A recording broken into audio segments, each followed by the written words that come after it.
अस्सलाम वालेकुम। Programme night addition में हम आपको खुशामदीद कहते हैं। नाज़रीन, वज़ीर-ए-आज़म इमरान खान ने गुज़श्ता रोज़ टेलीफोन पर आवाम से बराह रास्त बातचीत की और उनके मसाइल सुने। वज़ीर-ए-आज़म ने जहाँ पर महंगाई से पिसी हुई कौम को सब्र की तलकीन की, जो शुरू से करते आ रहे हैं और कहते हैं कि घबराना नहीं, वहीं उन्होंने कहा कि करप्शन का ख़ात्मा अदलिया के ताउन के बग़ैर मुमकिन नहीं है, क्योंकि अदलिया अगर हुकूमत का साथ नहीं देगी तो हुकूमत करप्शन से अकेले नहीं लड़ सकती। हमने नवाज शरीफ से 7 अरब का श्योरिटी बॉन्ड मांगा, अदलिया ने उसको वैसे ही बाहर भेज दिया। एक ऐसे वक्त में जब हुकूमत को नाजरीन अपने ही जारी करदा NEPRA act ordinance, state bank ordinance और इनकम टैक्स तरमीमी ऑर्डिनेंस की वजह से बहुत ज़्यादा तनकीद का सामना है, वहीं हुकूमत अपोजिशन को भी आड़े हाथों लेने का कोई मौका हाथ से नहीं जाने देती। वज़ीर-ए-आज़म कहते हैं कि स्टेट बैंक की खुद मुख्तारी के मामले पर बड़ा शोर मचा हुआ है, इस पर अभी पार्लियामान में बहस होनी है, लेकिन वज़ीर-ए-आज़म साहब ये भी जानते हैं कि वफाकी काबीना इसकी मंजूरी दे चुकी है, तो फिर इस मंजूरी के बाद फिर बहस का क्या फ़ायदा? क्या अगर अपोजिशन से आप बहस करेंगे, अगर अपोजिशन इसको बदलना चाहेगी, कोई सजेशंस देगी, फिर उस मंजूरी के बाद क्या आप उसमें ऐड करेंगे? क्या अपोजिशन की तजावीज़ मांगेंगे? फिर ऐसी बहस का क्या फ़ायदा? फिर एक तरफ स्टेट बैंक से मुतालिक ऑर्डिनेंस को बिलावल भुट्टो ने अदालत में चैलेंज करने का भी ऐलान कर रखा है, तो दूसरी तरफ फवाद चौधरी ने आसिफ जरदारी के खिलाफ स्विस अकाउंट्स केस खोलने का दोबारा ऐलान किया है।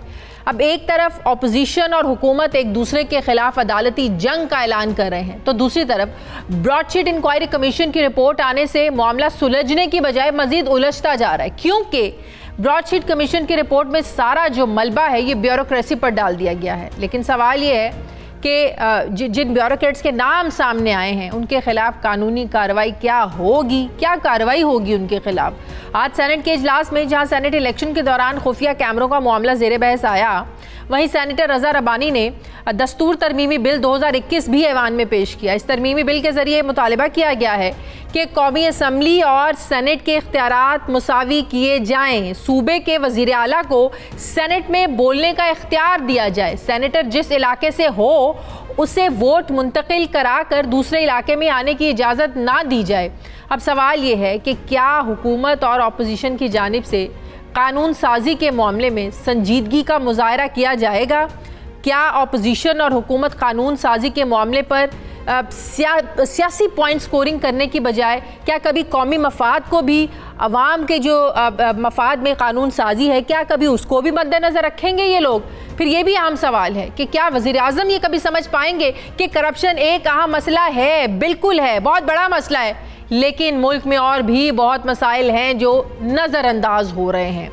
इसी पे बात करने के लिए नाज़रीन मुझे ज्वाइन कर रहे हैं वफाकी वज़ीर कानून बैरिस्टर फ़रोग नसीम साहब। अस्सलाम वालेकुम, बहुत बहुत शुक्रिया फ़रोग नसीम साहब आपका। फ़रोग नसीम साहब, आप भी जानते हैं कि जो हुकूमत है तहरीक इंसाफ की, ये करप्शन के ख़िलाफ़ एक बहुत बड़ा नारा लगाकर करप्शन के ख़िलाफ़ ऐलान जंग कर इक़्तिदार में आई। कल वज़ीर-ए-आज़म साहब ने जो एक बात की कि करप्शन के ख़िलाफ़ अकेले नहीं लड़ सकते जब तक अदलिया साथ नहीं देगी, तो मेरा आपसे सवाल ये है कि क्या आज पूरी कौम को ये मैसेज देने की कोशिश की जा रही है कि अगर इमरान खान को करप्शन के ख़िलाफ़ कामयाबी नहीं मिली तो अदलिया का साथ देने की वजह से नहीं मिली? किस किस्म का ताउन दरकार है सर इस हुकूमत को अदलिया के साथ? क्योंकि अदलिया ने तो ज़ाहिर है, हमें तो यही पता है भाई कि अदलिया ने जो फैसले करने हैं वो कानून के मुताबिक करने हैं। नहीं ऐसा बिल्कुल ना पीएम साहब का ना इंटेंशन उनका था, ना है, ना ऐसी मेरे हिसाब से तो इसमें इस तरह की बात नहीं निकलती। लेकिन क्योंकि आप एक ज़बरदस्त सहाफ़ी हैं तो मेरा ये फ़र्ज़ बनता है कि अगर ऐसी कोई बात आपको सामने अगर आपकी आ रही है तो मैं थोड़ा सा इसमें अपना पॉइंट ऑफ व्यू आपके सामने रखूं।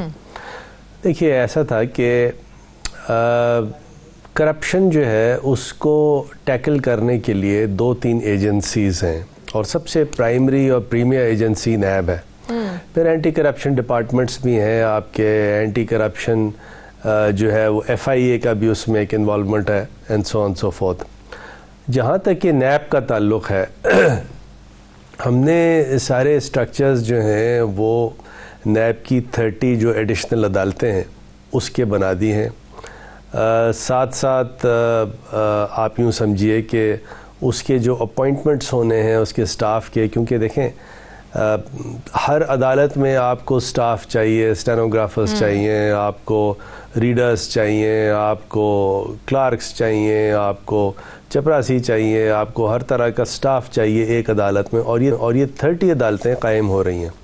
अच्छा, अब ऐसा कोई बादशाह तो है नहीं कि जिसको जो चाहे वो अपॉइंट कर दे, उसका एक तरीका है। एडवर्टाइजमेंट्स देने होते हैं, ऐड के बाद उसकी कंपेटिटिव प्रोसेसिंग होती है, सारी चीज़ें वो। अब हम उस स्टेज पे आ गए कि ये तमाम की तमाम अदालतें जो हैं अभी ऑपरेशनल होने जा रही हैं, और ये ऑपरेशनल होने जब जाएंगी तो वो जो हमारे जजेस आने हैं वो naturally chief justice of Pakistan या जो दूसरे चीफ़ जस्टिस साहिबान हैं उनकी मशावरत से अगर आने हैं तो ऐसे जजेस की आई एम श्योर सिलेक्शन होनी है जो कि इसको उस तरह लेके चलें, इस लॉ को, नैब के जो कानून है, साथ साथ जो रेफरेंसेस में जो मटेरियल आया है या आना है, ताकि ये जो नैब ऑर्डिनेंस में ये बात लिखी हुई है कि ये डे टू डे केस चलेंगे और कोशिश की जाएगी कि ये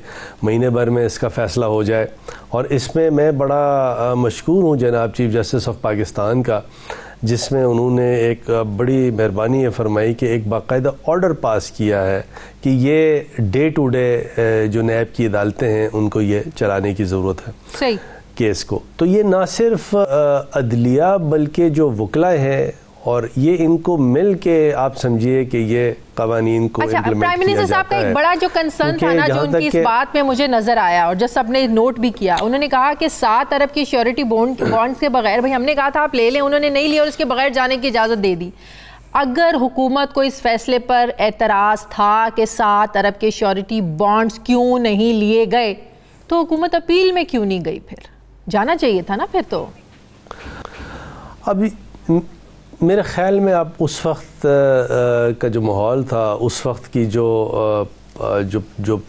उस वक्त जो प्रॉब्लम चल रही थी, जो हमारे सामने प्रॉब्लम थी कि हमें जो डॉक्टर्स थे वो ये बता रहे थे कि ये आदमी, उसके प्लेटलेट्स इतने गिर गए हैं कि ये खुदा ना खास्ता मेरे मुंह में खाक, कहीं अल्लाह को प्यारे ना हो जाएं।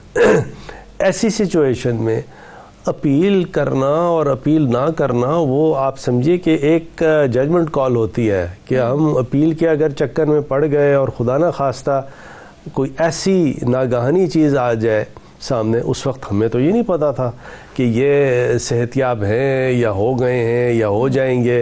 अभी तक यही नहीं पता कि वो उस वक्त वाकई उनकी इतनी तबीयत ख़राब थी या नहीं ख़राब थी। हमारे सामने जो डेटा था कैबिनेट के पास या जो ECL की कमेटी थी, वो तो ऐसा ख़तरनाक डेटा था कि वो जो प्लेटलेट लेवल जो गिरे थे, और यहाँ तक उन डॉक्टर्स ने कहा कि जी यहाँ पाकिस्तान में उसका इलाज नहीं होगा।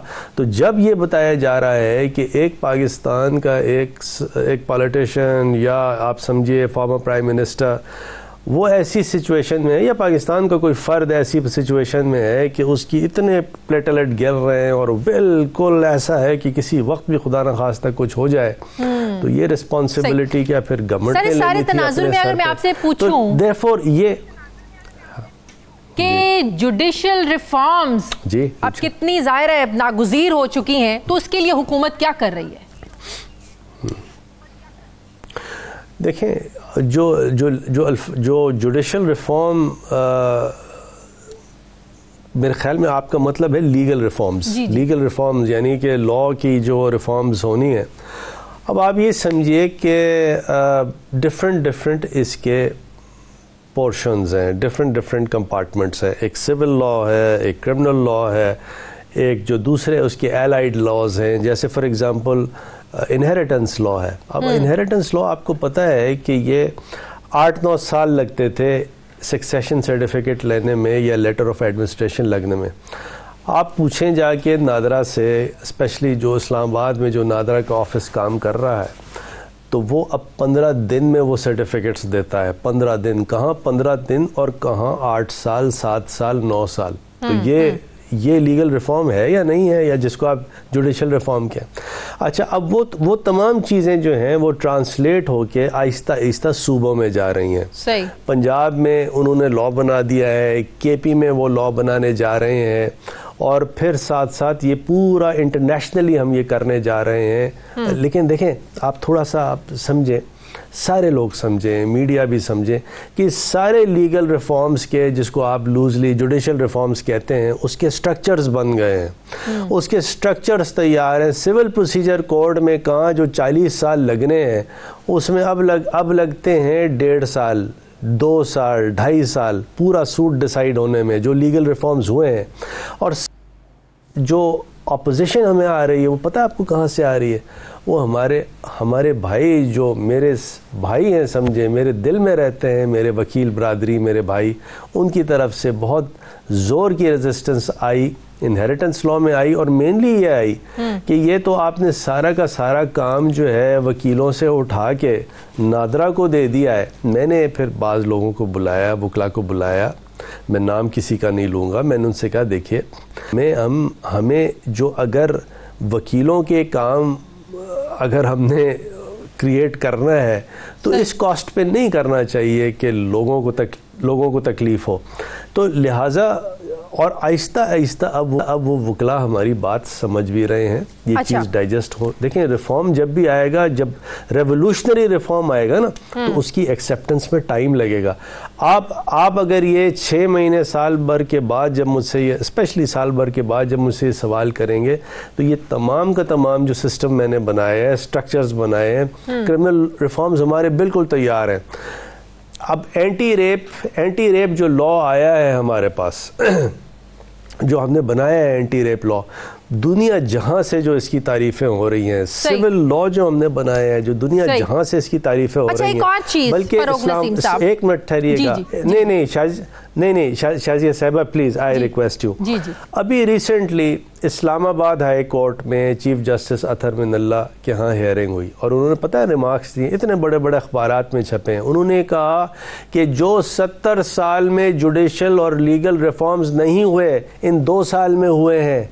आप उसको भी तो हाईलाइट करें ना जी। बिल्कुल, वो 2 साल की परफॉर्मेंस एक तरफ और 70 साल की एक तरफ। बिल्कुल सही, बिल्कुल सही। लेकिन एक जो चीज़ बड़ी कंफ्यूज करती है, जो इस हुकूमत की आप गलती कह लें, या इस हुकूमत ने जो तवक्कुआत को बहुत ज़्यादा, होप्स को बहुत ज़्यादा हाई रखा ना इन 2.5 सालों में, और इलेक्शन से पहले 90 दिन में ये कर देंगे, 3 महीनों में कर देंगे, 6 महीनों में कर देंगे, 1 साल में कर देंगे, और आप 2.5 सालों के बाद भी कह रहे हैं कि तब्दीली में वक्त लगता है। हमें समझ नहीं आती, जब शहजाद अकबर साहब इतने डॉक्यूमेंट्स की थदियां लेकर प्रेस कॉन्फ्रेंसेस में बैठते हैं और कहते हैं कि फलां के खिलाफ ये सबूत मिल गया, टीटीस का ये सबूत मिल गया, फलां की ये जो है ना वो हमें डॉक्यूमेंटेशन मिल गई है, लेकिन हमें पता चलता ये है कि साल बाद, 6 महीने के बाद एक बंदा जेल में रहकर, कैद काट कर, नैब की कस्टडी में रहकर बड़े मज़े से बाहर आ जाता है,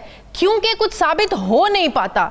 तो ये किस चीज़ की नाकामी है, नाअहली है, सिस्टम को ठीक करना है, या नैब कवानीन में तो ज़ाहिर तरमीम होनी है, लेकिन जो सबूत हमें स्क्रीनों पे दिखाए जाते हैं वो कहाँ चले जाते हैं? फिर सजाएं क्यों नहीं होती? मेरे ख्याल में आप ये फिर सवाल गलत कर रही हैं मुझसे, क्योंकि ये सवाल तो लॉ मिनिस्टर या लॉ मिनिस्ट्री पे बनता नहीं है। नैब जो है वो एक इंडिपेंडेंट इदारा है, वो हमारे कंट्रोल में नहीं है। हमसे पूछ के ना तो वो केस बनाता है, ना हमसे पूछ के वो सबूत देता है। लेकिन मैं आपको बता दूं, नैब की जो परफॉर्मेंस है, ठीक है, एक आध केस में ऐसा ज़रूर होगा, हुआ भी है, सुप्रीम कोर्ट ने भी कहा है, लेकिन अगर 1-2 केसेस में ऐसा हुआ है और बाकी तमाम उसकी परफॉर्मेंस नैब की अगर अच्छी है, तो ये नहीं कहा जा सकता कि इन 2-3-4 केसेस की वजह से सारा नैब ख़राब है। नहीं, ऐसा नहीं है। थोड़ा सा उसकी टोटलिटी देखें। लेकिन अब जो ये 30 कोर्ट्स बनने जा रही हैं, देखें, बात थोड़ा सा आप और मेरी बात सुनेंगी जी। कि ये बाज़ नैब के केसेस ऐसे हैं जो कि सन 2000-2001 से पेंडिंग है पाकिस्तान की नैब की अदालतों में, जो अकाउंटेबिलिटी कोर्ट्स हैं। अच्छा, इस हुकूमत को तो आए हुए 2-2.5 साल हुए हैं, 2.5। अब वो तमाम के स्ट्रक्चर्स जो हैं, पहले तो आप देखें 1.5 साल तक तो अपोजिशन ने हाथ नहीं रखने दिया, कोई लॉ पास करने नहीं दिया। अभी जाके इस पोजीशन में हम आए हैं, ये अभी मार्च में इस पोजीशन में आए हैं कि हम सेनेट में जो मेजॉरिटी, या समझिए कि मेजॉरिटी बिल्कुल कम हो गई, कि हम इस पोजीशन में हैं कि शायद हम बहुत से कवानीन पास करा सकें। सही। तो ये हमारा एक्चुअली जो टाइम लेजिस्लेशन का है, सही मायनों में लेजिस्लेशन का है, वो तो अब शुरू हुआ है। अच्छा। लेकिन उसके बावजूद जो पुराने तमाम स्ट्रक्चर्स, जो पुराने तमाम 2-2.5 साल के हम स्ट्रक्चर्स बना चुके हैं, सारा वो अपना होमवर्क कर चुके हैं। यानी अगर पीएम ने कहा कि 100 डेज के अंदर अंदर हम ये स्ट्रक्चर्स चेंज करने का मुसव्वदा लाएंगे, तो वो लॉ मिनिस्ट्री ने किया। लॉ मिनिस्ट्री ने 100 दिन के अंदर अंदर कोई सारी चीजें जो है 70-80 साल की, उनको ठीक नहीं करना था। बिल्कुल सही बात। स्ट्रक्चर्स इंट्रोड्यूस नहीं हो सकते। हाँ। स्ट्रक्चर्स इंट्रोड्यूस करने थे जो लॉ मिनिस्ट्री ने 100 दिन में नहीं बल्कि 60-70 दिन में इंट्रोड्यूस कर दिए थे। और ये अब वो वक्त आ गया है कि अब इसकी परफॉर्मेंस आपको मिलेगी, इम्प्लीमेंटेशन मिलेगी, और ये पार्शियली आपको मिलनी शुरू हो गई है इनहेरिटेंस लॉ में। सही। एक और चीज़ मैं आपसे पूछना चाहती हूँ कि ऑपोजिशन तो इस हुकूमत को कहती है कि भाई ऑर्डिनेंस की फैक्ट्री है ये हुकूमत। अब ये जिन ऑर्डिनेंसेस पे शोर मचा हुआ है, जिसकी प्राइम मिनिस्टर साहब ने भी बात की, स्टेट बैंक तरमीमी एक्ट 2021, 9 मार्च को वफाकी काबीना ने इसकी मंजूरी दी, फिर टैक्स कवानीन तरमीमी ऑर्डिनेंस, फिर नेपरा एक्ट तरमीमी ऑर्डिनेंस। अब कहा जा रहा है कि इन मामलात पर पार्लियामान में बहस होनी है, लेकिन मेरा सवाल जो टेक्निकली जो मैं पूछना चाहती हूँ, समझना भी चाहती हूँ कि एक चीज़ जब मंजूर हो चुकी है और उसको बाद में बहस के लिए भेजा जाएगा, तो क्या फिर उसमें कोई तब्दीली हो सकती है? अगर ऑपोजिशन कोई इस पर बात करे, तजावीज़ देना चाहे, कोई और इस पर कोई बात करना चाहे, क्योंकि मंजूरी तो हो चुकी ना, ऑर्डिनेंस तो बन चुके, तब्दीली हो सकती है? एक तो थोड़ा सा मैं आपसे गुजारिश करूँगा कि जो सुनी सुनाई बातें हैं ना, उस पे इतना कान आप ना धरा करें, क्योंकि बहुत से लोग, उनका वेस्टेड इंटरेस्ट होता है फेक न्यूज़ जनरेट करने में। अब जैसे स्टेट बैंक की आपको बात बताऊं। हाँ। स्टेट बैंक का कोई ऑर्डिनेंस नहीं बना। स्टेट बैंक का एक बिल इंट्रोड्यूस हुआ है पार्लियामान में, कोई ऑर्डिनेंस नहीं बना। स्टेट बैंक में अभी पार्लियामान के फ्लोर पे बहस होगी, उस पर डिस्कशन होगा, कमेटी में जाएगा, एक्सचेंजेस होंगे। हो सकता है बहुत सी कोई अच्छी अमेंडमेंट्स ऐसी हों जो हमारे ऑपोजिशन के दोस्त इंट्रोड्यूस करना चाहें, विल बी रेडी, कोई ऐसी ईगो नहीं है। अच्छा, दूसरा जो आपका क्वेश्चन है वो ये है कि देखिए, ऑर्डिनेंस में थोड़ा सा कभी कभी जब अर्जेंसी आती है तो ऑर्डिनेंस करना पड़ता है। अगर पार्लियामान जो है वो ऑपरेशनल नहीं है, पार्लियामान का इजलास अगर नहीं चल रहा, तो वो ऑर्डिनेंस करने के बाद 18वीं तरमीम में जो टेक्निक, लीगल टेक्निक दी हुई है, वो यही है कि उसको पार्लियामान में रखा जाता है, उसके बाद उस पर बहस होती है और चेंजेस भी आते हैं। तो यही मैं पूछना चाह रही थी ना कि जो तरमीमी बिल आएगा तो इस पर, क्योंकि ऑपोजिशन ने तो शोर मचाया हुआ था ना, ऑपोजिशन तो शोर मचा रही थी कि आप हमारे साथ जो है ना वो बैठते नहीं है, ऑर्डिनेंस लेकर आ जाते हैं। तो ये तो फिर ऑपोजिशन को समझाने की जरूरत है ना सर, कि अभी इस पर बहस होनी है, आपकी सजेशंस भी ली जा सकती हैं। ऑपोजिशन ये समझती है, लेकिन ऑपोजिशन गैलरी से खेलती है, ऑपोजिशन मिसलीड भी थोड़ा सा करती है मीडिया को कि देखिए, और ये बग़ैर बहस के ये ऑर्डिनेंस बना दिया। अब अगर थोड़ा सा टैली ली जाए कि पीपल्स पार्टी ने और नून लीग ने कितने ऑर्डिनेंस बनाए और कितने ऑर्डिनेंस जो हैं वो पीटीआई ने बनाए। एक दफ़ा ये पार्लियामान में बहस हुई तो मैं ये डेटा लेके गया, जब डेटा मैंने दिखाया तो फिर सब लोग चुप हो गए, क्योंकि देखें फैक्ट फिगर डेटा सारा है। ऑर्डिनेंस, अच्छा अगर ऑर्डिनेंस नहीं गलत चीज़ थी तो जो रज़ा रब्बानी हमारे भाई हैं 18वीं तरमीम में उसको डिलीट कर देते हैं, उसको कह देते हैं ऑर्डिनेंस नहीं होगा, बात ख़त्म है। ऑर्डिनेंस बनाना गैर जमहूरी नहीं है, गैर आइनी नहीं है, आइन के हिसाब से ऑर्डिनेंस बनता है, फिर वो लैप्स कर जाता है। लैप्स जो करता है तो वो उसको पार्लियामान में पेश करना पड़ता है, उस पर बहस होती है, फिर वोटिंग होती है, इसमें कोई गलत चीज़ नहीं है। तो बिलावल भुट्टो जो कह रहे हैं कि चैलेंज करेंगे ऑर्डिनेंस को, अदालत में ऑर्डिनेंस चैलेंज हो सकता है सर? ऑर्डिनेंस भी चैलेंज हो सकता है और लॉ भी चैलेंज हो सकता है।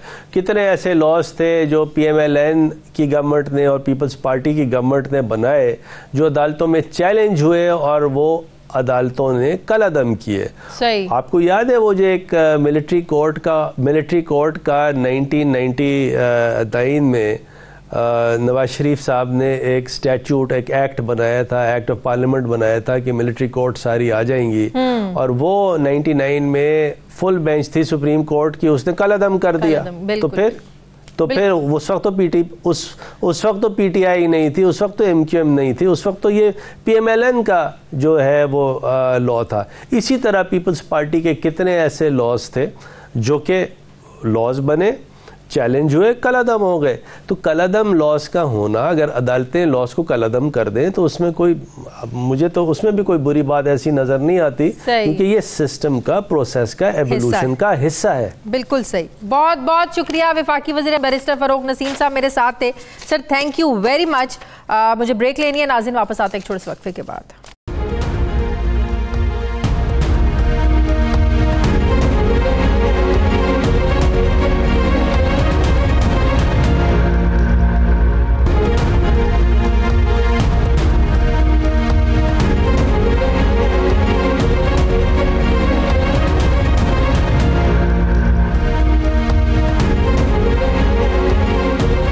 के बाद एक बार फिर से आपको खुशामदीद कह रहे हैं। नाजरीन, PDM ने खुद भी बहुत ख्वाब देखे और आवाम को भी ट्रक की बत्ती के पीछे लगाया, और अब नौबत ये आ गई है कि हुकूमत के खिलाफ लड़ते लड़ते नून लीग और पीपल्स पार्टी अब एक दूसरे का माजी याद दिलाने लगे हैं, जुमले कसने लगे हैं। बिलावल भुट्टो तो कह रहे हैं कि तहरीक कैसे चलानी है ये सिर्फ हम जानते हैं। तो अगर जनाब तहरीक चलाना सिर्फ पीपल्स पार्टी जानती थी, आप लोग जानते थे, और बाकी PDM जमातों को कुछ नहीं पता था कि तहरीकें कैसे चलाई जाती हैं, तहरीक कैसे चलानी है, तो फिर PDM की सदारत मौलाना को क्यों दी गई? फिर PDM को आपको लीड करना चाहिए था, आप लीड करते फिर PDM को और सबको बताते कि तहरीकें ऐसे चलती हैं। लेकिन वैसे तहरीक चलानी कैसे थी आप लोगों ने हमें ये भी बता देते बिलावल साहब, तो बहुत अच्छा होता। कि क्या आप इस्तीफ़े ना देने को तहरीक चलाना कहते हैं, या फिर मुत्तफ़िक़ा फ़ैसलों से फिरने को तहरीक कहते हैं? क्या माजी के ताने एक दूसरे को देना आप लोग इसको तहरीक कहते हैं? क्या आपकी तहरीक सिर्फ यूसुफ रज़ा गिलानी को सेनेटर बनवाने के लिए ही थी, यही समझा जाए? और फिर जिन जमातों ने यूसुफ रज़ा गिलानी को सेनेटर बनवाने के लिए साथ दिया, और ये जानते हुए कि उनके वोटों के बगैर गिलानी साहब सेनेटर नहीं बन सकते थे, और फिर उन्हीं जमातों पर जुमले कसना कि जिन जमातों ने गिलानी को नाअहल किया, आज उन्हीं के वोटों से हमने सेनेटर बनवाया। तो हमें ये ज़रा ये समझा दें कि क्या इस तहरीक का मकसद गिलानी साहब की नाअहली का बदला लेना था उन्हीं जमातों से जिनके वोटों से गिलानी साहब सेनेटर बने? क्या आप इसको तहरीक कहते हैं, इसको तहरीक चलाना कहते हैं? और बिलावल भुट्टो ने बिल्कुल ठीक कहा कि उनकी समझ से बाहर है कि कैसे इस मौके पर अपोजिशन जमातों ने अपोजिशन से ही अपोजिशन शुरू कर दी, और वाकई अपोजिशन इमरान खान को तो भूल ही गई है, क्योंकि हम सब जानते हैं कि हुकूमत को डेडलाइन देने वाली अपोजिशन आज एक दूसरे को शोकॉज नोटिस भिजवा रहे हैं, जवाब मांग रहे हैं कि PDM के फैसलों को नज़रअंदाज क्यों किया। और सेनेट में फ्रेंडली अपोजिशन, शायद खाकान अब्बासी साहब कहते हैं कि हम तो नहीं चाहते कि सेनेट में फ्रेंडली अपोजिशन हो। वो कहते हैं कि हुकूमती बेंचों से 5 अरकान लेकर बनने वाली अपोजिशन पहले कभी नहीं देखी। अब सवाल ये है कि पीपल्स पार्टी तो अब भी पंजाब में अदम एतमाद लाना चाहती है, लेकिन सवाल ये है कि पंजाब में 6 सीटों के साथ अब तहरीक अदम एतमाद ला कैसे सकते हैं? और जो कुछ PDM के फैसलों के साथ पाकिस्तान पीपल्स पार्टी ने किया, क्या नून लीग पीपल्स पार्टी पर एतमाद करेगी? मतलब ये कि हुकूमत के ख़िलाफ़ अदम एतमाद लाते लाते इन जमातों का एक दूसरे पर अदम एतमाद हो गया है। सवाल ये है क्या ये एतमाद अब कभी बहाल होगा? इसी पर मैं बात करूंगी। मुझे ज्वाइन कर रही हैं पाकिस्तान पीपल्स पार्टी की सीनियर रहनुमा हैं, सेनेटर है, सेनेट में पार्लिमानी लीडर मुकर्रर हुई हैं, शेरी रहमान साहिबा। अस्सलाम वालेकुम, बहुत बहुत शुक्रिया शेरी रहमान साहिबा। सबसे पहले तो आपको मुबारक हो सेनेट में पार्लियामानी लीडर मुकर्रर होने की। शहरी रहमान साहिबा, अब एक जो माहौल बन गया है ख़ासकर गिलानी साहब के सेनेट में अपोजिशन लीडर बनने के बाद कि नौबत यहाँ तक आ पहुँची है कि हुकूमत को घर भेजते भेजते, डेडलाइन देते देते अब एक दूसरे को शो कॉज नोटिस भिजवाए जाने लगे हैं। पाकिस्तान पीपल्स पार्टी कब इस शो कॉज नोटिस का जवाब देगी जो भिजवाया गया है पीडीएम की तरफ से? शुक्रिया।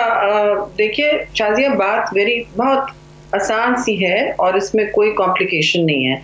आपने बिल्कुल जो पूछा मुझे कि देते देते हुकूमत को इस्तीफे देते देते हुकूमत पे चार्जशीट बनाते बनाते ये बात यहाँ तक कैसे आई, और बार बार ये बयानिए की जंग जो है ये किस लिए लड़ी जा रही है, और चार्जशीट कौन अलायंस में कैसे दे सकता है किसी दूसरी पार्टी को। हम किसी के उनके लिए काम नहीं करते या हम किसी को रिपोर्ट नहीं करते। हमारे वहाँ सदर हैं सीनियर, मैं भी उसमें वाइस प्रेसिडेंट थी, हमारे बगैर किस तरह ये इजलास करके चार्जशीट्स हो रही हैं। रिडिकुलस चार्जशीट तो हमें देनी चाहिए। तो मैं तो सिर्फ ये कहूंगी कि हमारा हदफ बहुत वाज़ेह तौर पर आज भी पार्लियामान में हमने अपनी सलाहियत को और मेजॉरिटी को बरवकार लाते हुए टिका के डिफीट किया है हुकूमत को, जब वो वैक्सीन पर, कोविड वैक्सीन पर हमारा रेजोल्यूशन एक्सेप्ट नहीं कर रहे थे। किसी मेंबर ने बनाया था JUI के, कामरान साहब, बहुत अच्छा वैक्सीन प्राइसिंग पर हम काफी दिनों से बात भी करते जा रहे हैं और ये किस तरह हो रहा है। तो जब वो उन्होंने कहा नहीं हम हुकूमत बहुत अच्छे काम करिए, मैंने कहा सवाल नहीं, हम इसको डिफीट करेंगे और हम अपना जो हमारा इस वक्त बयानिया है, और बयानिया से ज्यादा हमारी जो सोच है वो ये है कि भाई आप वैक्सीनेशंस करवाएं। पाकिस्तान वो मुल्क है जिसने सिर्फ चीन ने आपको दिए खैरात में, आप अभी तक कुछ इंपोर्ट नहीं कर रहे। NCOC आज ला रही है तो कभी ड्रैप ला रही है, इस तरह की बातें नहीं होती। ये एक बुनियादी इंसानी हक होता है। शहरी रहमान साहब, बिलावल भुट्टो साहब की जो कल की तकरीर, जरा उस पर आते हैं। कल बिलावल भुट्टो साहब ने कहा कि तहरीक चलाना सिर्फ हम लोग जानते हैं। तो मेरा सवाल आपसे ये है कि अगर पाकिस्तान पीपल्स पार्टी ये समझती थी कि आप लोग बेहतर तरीके से इस तहरीक को चला सकते हैं, तो फिर मौलाना साहब को लीड करने की जो उनको सदारत क्यों दी गई? फिर तो पाकिस्तान पीपल्स पार्टी को लीड करना चाहिए था ना, क्योंकि बकौल बिलावल साहब के हम बेहतर जानते हैं कि तहरीक को कैसे चलाना है। फिर क्यों आप लोगों ने मौलाना साहब को लीड करने दिया? तो फिर तो आप लोगों को फैसले करने चाहिए थे, आप लोगों को जमातों को साथ लेकर चलना चाहिए था कि भाई ऐसे फैसले होते हैं, ऐसे हुकूमतों को घर भेजा जाता है, ऐसे तरीके चलाई जाती हैं। आपने बहुत अच्छा सवाल पूछा शाजिया, क्योंकि ये जो PDM की बानी जो हैं वो पीपल्स पार्टी और चेयरमैन बिलावल के इंसिस्टेंस पर पहला इजलास आपको पता है मैरियट में हुआ, उसकी फिर बहुत हमने शेयर की मेज़बानी, लेकिन नून लीग और JUI की बहुत सख्त इसरार था कि सदारत मौलाना साहब कहेंगे। हमने कहा इसमें हमें कोई वो नहीं है कौन करे सदारत, बस हमारा था कि ये रोटेशन में होती हैं। पहले भी ARD में इसी तरह हुआ करता था और हमने बहुत सारे इस तरह के अलायंसेस भुगताए, उसमें किसी को शो कॉज नोटिस वोटिस कोई चीज हैसियत नहीं रखता। अगर आपने ओपन लेटर्स देने शो कॉज नोटिस, हम भी आपको दे सकते हैं भाई कि आपने किस तरह किया हमारे बगैर इजलास। हमारे वाइस प्रेसिडेंट टेक्निकली बनते हैं अगर मौलाना साहब की तबीयत खराब है, और हम बिल्कुल करने तर हैं, जो भी क़यादत करनी है हम बिल्कुल तहरीक को लीड करेंगे। उस दिन भी मीटिंग में हमने कहा हम तो लॉन्ग मार्च की तैयारी के लिए आए थे पक्का कि भाई कौन कौन के अजला में जाना है, किधर क्या बात होनी है। लेकिन जिस तरीके से आप शहरी साहिबा तानेबाजी शुरू हो गई है, आपको लगता है कि ये एतमाद दोबारा बहाल हो सकता है? कल बिलावल भुट्टो साहब ने जो एक बात की ना कि जिन जमातों ने गिलानी को नाअहल करवाया उन्हीं जमातों के वोट से उनको सेनेटर बनवाया, तो यकीन करें एज ए व्यूअर मुझे ये तासुर मिला, हो सकता है आपकी राय मुख्तलिफ हो, आप मुझसे इख्तलाफ करें, मुझे ये तासुर मिला कि शायद पाकिस्तान पीपल्स पार्टी ने इन्हीं जमातों से गिलानी साहब को नाअहल करवाने का बदला ले लिया, उनको सेनेटर बनवा के। ये तासुर गया कल बिलावल भुट्टो साहब, जरदारी साहब की जो है ना वो बातों से। तो अब बात यह है कि अब ये बातें हो रही हैं, एक दूसरे का माजी याद जो है ना वो करवाया जा रहा है कि जनरल अयूब ने किसको वजीर बनाया, जनरल ज़िया ने किसको वजीर बनाया। तो अदम एतमाद वाकई अब तो आप लोगों के दरमियान जो है वो पैदा हो गया। आप लोग एक दूसरे का एतमाद तो आप लोग खो बैठे हैं। देखिए, हमने बिल्कुल यही बात की कि इस्तीफे हमें एक दूसरे के नहीं लेने हैं, हमें इमरान खान की हुकूमत के लेने हैं। अदम एतमाद हमने एक दूसरे पे नहीं करना है, इस हुकूमत पे करना है। और हमने इनको कायल करके अपनी हिकमत अमली और चेयरमैन बिलावल की बुर्दबारी और सोच के बिल्कुल एन मुताबिक पीपल्स पार्टी का हमेशा यही तरीका रहा है। 85 से हमने तय कर लिया है बॉयकॉट और रेजिग्नेशंस। बहुत ही अजीबो गरीब स्ट्रेटजी होती है और आपने एंड में अगर जमहूरी सियासत करनी है तो वो पार्लियामान में ही आके होती है ना। आप इलेक्शन लड़के आप इस्तीफा देंगे, फिर आप इलेक्शन लड़ेंगे, तो फिर आप कहाँ आएंगे? इसी पार्लियामान में आएंगे। इसी सिस्टम में आके आपने लड़ना है। आपके पास जो हथियार है उनसे लड़ना है। और पहला हथियार हर जमहूरी आईनी पार्टी का पार्लियामानी सिस्टम होता है, और उसमें अगर आप हुकूमत को डिफीट करते हैं, अदम एतमाद हो चुकी वहां, फिर सेनेट में ये इलेक्शन नहीं लड़ना चाह रहे थे, वहां हमने आज भी डिफीट किया है हुकूमत के रेजोल्यूशन को जो बदलना चाह रहे थे वैक्सीन वाला। और फिर आपने देखा बाय इलेक्शन यके बाद दीगरे अल्लाह के फजल से ये अलायंस जीत के आई है। तो क्या आप एक तरफ हमें कह रहे हैं NA 249 में हमें इलेक्शन लड़ना है और हमें सपोर्ट करें, फिर दूसरी तरफ कह रहे हैं कि हमें इस्तीफे देने। मुझे तो ये सोच समझ नहीं आती, और मैं समझती हूँ कि हमें एक दूसरे से एक ठंडी सांस लेके एक दूसरे को हदफ में आना चाहिए। आज सेनेट पे जो भी बात हुई, हम उन्होंने तल्ख बातें भी की, मैंने कहा स्टे फोकस्ड, आपका हदफ क्या है? चलिए ये बताएं, क्या पाकिस्तान पीपल्स पार्टी वाकई पंजाब में तब्दीली चाहती है? तहरीक अदम एतमाद की आप लोग बात करते हैं ना, तो आज शाहिद खान अब्बासी साहब ने कहा कि 6 लोगों के साथ आप पंजाब में कैसे तहरीक अदम एतमाद ला सकते हैं। मीन्स कि उन्होंने इनडायरेक्टली आप लोगों को मैसेज दे दिया कि आपकी जो ख्वाहिश है ये नून लीग के बगैर पूरी नहीं हो सकती। तो सवाल मेरा ये कि इस एतमाद के साथ, इन हालात के साथ कैसे फिर आप लोग जो है ना वो अपने टारगेट्स को अचीव कर सकते हैं? क्यों उनको मुत्तफका चीफ मिनिस्टर मान के बैठ गई है? बुज़दार को आप बताएं कि वो PTI उनको नहीं हिलाना चाहती, तो नून लीग क्यों नहीं हिलाना चाहती? भाई, जब आप एक बुज़दार हुकूमत अपनी आखिरी पैरों पे खड़ी है, लड़खड़ा रही है, बिल्कुल ताश की पत्तों की तरह हवा में, तूफान आया हुआ है उसके इर्द गिर्द, और पूरा पंजाब देख रहा है। साउथ पंजाब के MPs पूछ रहे हैं कि हमसे पूछ रहे हैं कि भाई ये हो क्या रहा है? सारी दुनिया के सामने उनकी नाअहल कारकर्दगी है, तो फिर क्या कबाहत है वहां ट्राई करने में? आप नहीं जीत सके तो डजंट मैटर, लेकिन मैं समझती हूँ ये तो डजंट मैटर की बात ही नहीं है। ये तो वहां करना ही नहीं चाहते। कहीं ऐसी सोच तो नहीं है कि हमें सूट करता है, ये बोल रहे हैं हम आगे इलेक्शन के। भैया, आप अवाम को रिलीफ दें, आप पार्लियामानी सियासत इस्तेमाल करें, और आप एक दूसरे से एतमाद का और हौसले का तो आपको लगता है कि नून लीग को शायद सूट करता है बुज़दार साहब का वज़ीर आला रहना, ताकि कल को उनकी कारकर्दगी को जवाज बनाकर लोगों से ये लोग वोट मांग सकें? अच्छा, कल बिलावल साहब ने कहा कि वो तन्हा ऑपोजिशन करने के लिए तैयार हैं, तो क्या समझा जाए ये कि पाकिस्तान पीपल्स पार्टी बतौर एक जमात तन्हा ऑपोजिशन करने के लिए तैयार है, ऑपोजिशन करेगी? अब PDM से फिर आप लोगों का कोई ताल्लुक नहीं है, क्या ये समझा जाए? देखिए, हमने PDM में तल्ख बातें नहीं की हैं। वो तो अब हम जवाब दे रहे हैं, क्योंकि हमारे भी कारकुन पूछते हैं कि आप लोग किस बात से पीछे हटते हैं, क्योंकि आप बानी हैं। चलिए, बानी हैं तो कोई ऐसी बात नहीं है। और देखिए, आपको APDM याद होगा, तब भी उन्होंने हमसे कहा था मुशर्रफ के दौर में कि आप बॉयकॉट करें इलेक्शन। हमने कहा हमने नहीं करना है। हमने मुशर्रफ को हुकूमत भी जीती और हटा के भी दिखाया मुशर्रफ को, लेकिन और नून लीग भी खुद आ गई और सही फैसला किया। उनको भी इलेक्शन लड़ना चाहिए था। जमहूरी यहाँ तंजीमें जो हैं वो डिज़ाइन ही होती हैं इलेक्शन के लिए, वो एंडलेस इस्तीफों के लिए नहीं होती हैं। इस्तीफा आपने इमरान खान का लेना है, अदम एतमाद आपने वहां करना है। आप अगर बात निकलेगी तो बहुत चार्जशीट्स की तो हम भी शुरू हो जाएंगे। भाई, आपने पंजाब में अनअपोज कैसे सारे सेनेटर्स, आप पूछें इनसे कि अनअपोज्ड आपके कैसे आए हैं, किस समझौते के तहत आए? जब ये हुआ, हमने इनको नहीं पब्लिक में एम्बैरस किया, हम नहीं चाहते हैं। लेकिन शरीफ साहब, पाकिस्तान पीपल्स पार्टी को PDM की जमातों ने एम्बैरस तो कर दिया है, शो कॉज नोटिस भेजकर, जवाब मांगकर कि भाई जो मुतफिका फैसले हुए थे उसे क्यों पीछे हटी? मुतफिका फैसले इन्होंने हम पर इम्पोज करने की कोशिश की है, और ये नहीं होता। जब कोई भी एक जमात भी अग्री नहीं करती इस तरह के इत्तेहाद में, तो फिर आप इम्पोज नहीं कर सकते फैसले, आप पैकेजेस नहीं बना सकते कि तीनों ओहदे हमारे पास होंगे, पब्लिक अकाउंट्स कमेटी भी हमारे पास होगी, चेयरमैनशिप नेशनल असेंबली का लीडर ऑफ ऑपोजिशन भी हमारे पास होगा, और आपकी अक्सरियत है सेनेट में इस दफा, लेकिन वो भी हम लेंगे। ये कहीं नहीं होता। तो मतलब यही जवाब होगा आपका शो कॉज का, यही जवाब देंगे आप? जवाब देने की जरूरत नहीं है, आप मुझे शो कॉज तो नहीं कर सकती ना, मैं आपको शो कॉज तो नहीं कर सकती, मैं कौन होती हूँ आपको शो कॉज करने?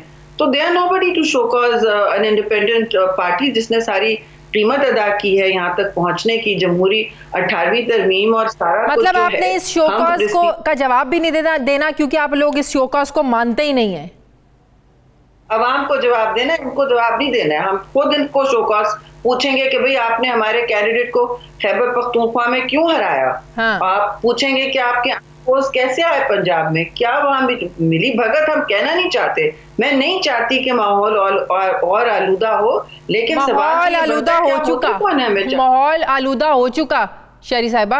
हमने किया, हम तो आखिरी मिनट तक कहते रहे कि नो, हम बच्चों सियासत करना चाहते हैं, जमहूरी सियासत करना चाहते हैं, ऐवानों के अंदर रहना चाहते हैं, और बार बार कहा जा रहा है बाप बाप बाप माँ, किसी ने नहीं हमें वोट दिया, इंडिपेंडेंट दिलावर ग्रुप जो इनसे टूट के आया उसने दिया है। आज उन्होंने हमारे साथ वोट किया और हुकूमत के रेजोल्यूशन को डिफीट किया है। आप मुझे बताएं पार्लिमानी सियासत और क्या होती है? जब यूसुफ रजा का वोट हो रहा था, इन्होंने सबके दिल से काम किया, मैं बिल्कुल एतराफ करूंगी, और वहां ओपनली कह रहे थे कि जी हम तोड़ रहे हैं लोगों को, अपना नून लीग का टिकट चलेगा, हम ये प्रॉमिस, अब ठीक है, और हम अगर करें तो वो ठीक नहीं है।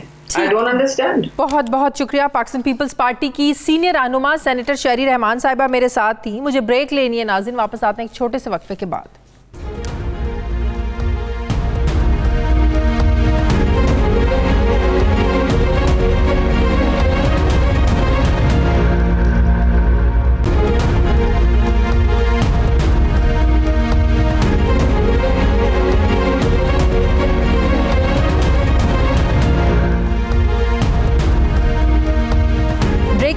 एक बार फिर से आपको खुशामदीद कहते हैं। सीनियर सहाफ़ी तज्ज़ियाकार मज़हर अब्बास साहब ने मुझे ज्वाइन किया है। अस्सलाम वालेकुम, बहुत बहुत शुक्रिया मज़हर अब्बास साहब।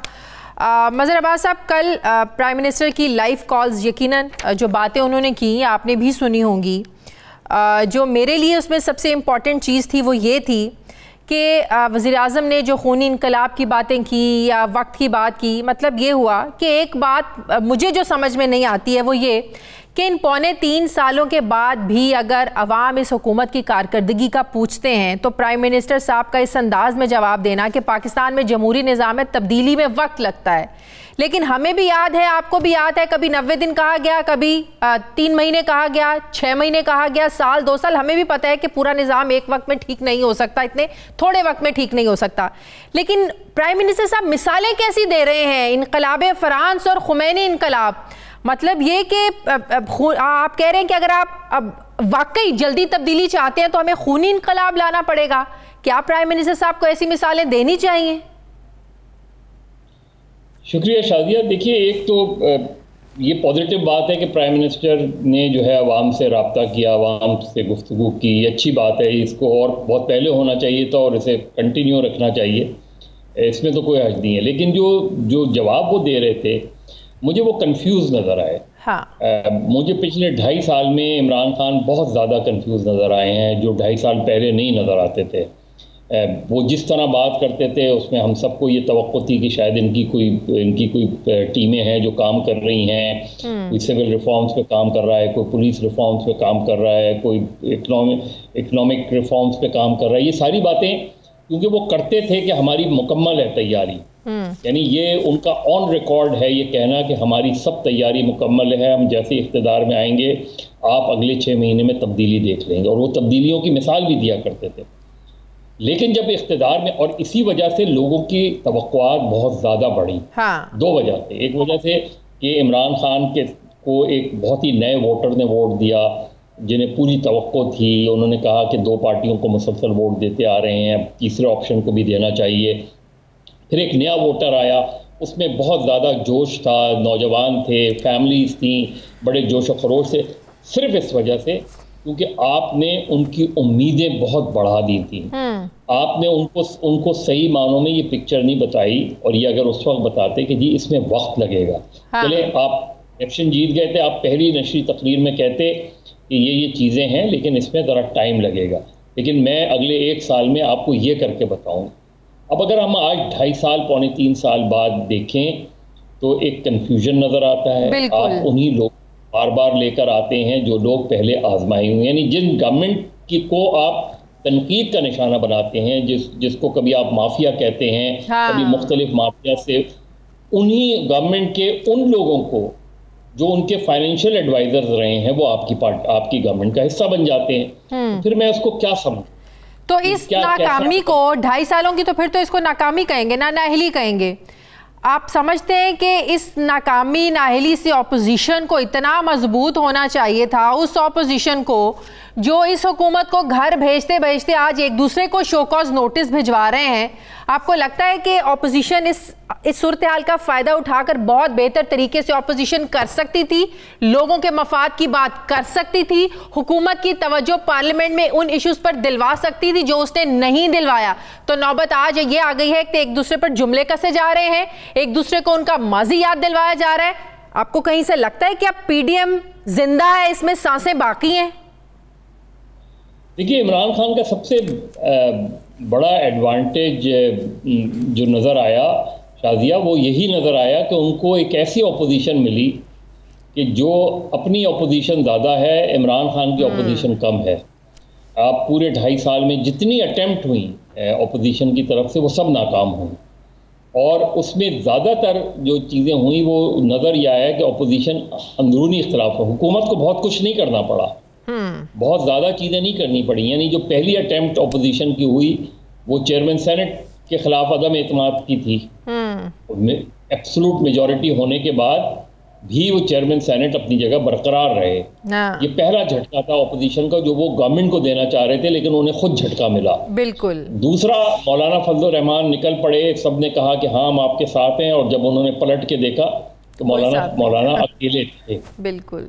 पीपल्स पार्टी ने भी उनका स्टेज जाके उन तकरीरें की, लेकिन अपनी मैन पावर उनको नहीं दी। मुस्लिम लीग नून ने भी जाके तकरीरें की, लेकिन उनको मैन पावर नहीं दी। आखिर में मौलाना को अपना जो भी उन्हें कॉम्प्रोमाइज़, जो भी डील करनी थी, जो भी मुआहदा करना था, जिसकी वजह से एक फेस सेविंग उनकी, जिसकी वजह से उन्होंने, उसके बाद अगर हम देखें तो पीडीएम की जो भी तहरीक का आगाज़ हुआ वो नॉन स्टार्टर था। अच्छा, मुझे तो कल बिलावल भुट्टो की बातों से ये तासुर मिला कि ये सारी तहरीक या ये जो आपका गठजोड़ था PDM का, ये सिर्फ इसलिए था कि आपने गिलानी साहब को ऑपोजिशन लीडर बनवाना था सेनेट में और उनको सेनेटर बनवाना था। क्योंकि ये जो उन्होंने बात की ना कि जिन जमातों ने गिलानी को नाअहल किया उन्हीं के वोटों से सेनेटर बनवाया, मतलब उन्होंने एक तासुर दिया। आपको नहीं लगता कि ये तासुर दिया गया कि हमने गिलानी की नाअहलियत का बदला ले लिया जिन लोगों ने ये किया? देखिए, उन्होंने उनकी जो भी हिकमत अमली हो, लेकिन इसमें पीपल्स पार्टी की जो है वो अल्टीमेटली पीपल्स पार्टी ने जो leader of the opposition senate के मसले पे जो पोजीशन ली है वो पीपल्स पार्टी की कमज़ोर पोजीशन है। लेकिन इस वक्त जो नून लीग जिस तरीके से पीपल्स पार्टी को अब टारगेट करने की कोशिश कर रही है, उससे मुस्लिम लीग नून को भी कुछ हासिल नहीं होगा, और पीपल्स पार्टी जो अपना लॉस कर चुकी है वो तो कर चुकी है। नतीजतन ऑपोजिशन एक डिवाइडेड हाउस नजर आएगी, जो नजर आई हमें। बात चीज़ों पे हो सकता है कि वो मुत्तफिक हो जाएं, लेकिन ऑपोजिशन अब इस पोजीशन में नहीं है कि इमरान खान के खिलाफ कोई तहरीक चला सके। ये आप बिल्कुल लिख कर रख लें कि अब इमरान खान पहले से ज़्यादा मजबूत हैं। कमज़ोर वो सिर्फ अपनी हिकमत अमली से हैं। कमजोर जो वो हो रहे हैं शायद अपनी टीम की वजह से, अपनी कारकर्दगी की वजह से ऑपोजिशन ने बिल्कुल कमजोर नहीं किया इस हुकूमत को। आप बिल्कुल ठीक कह रहे हैं। बहुत बहुत शुक्रिया। सीनियर सहाफ़ी तज्ज़ियाकार मज़हर अब्बास साहब मेरे साथ थे। नाज़रीन, हमारे प्रोग्राम का वक्त खत्म हो गया। फीडबैक ज़रूर दीजिएगा, अपना ख्याल रखिएगा। मुझे इजाज़त दीजिए। अल्लाह हाफ़िज़।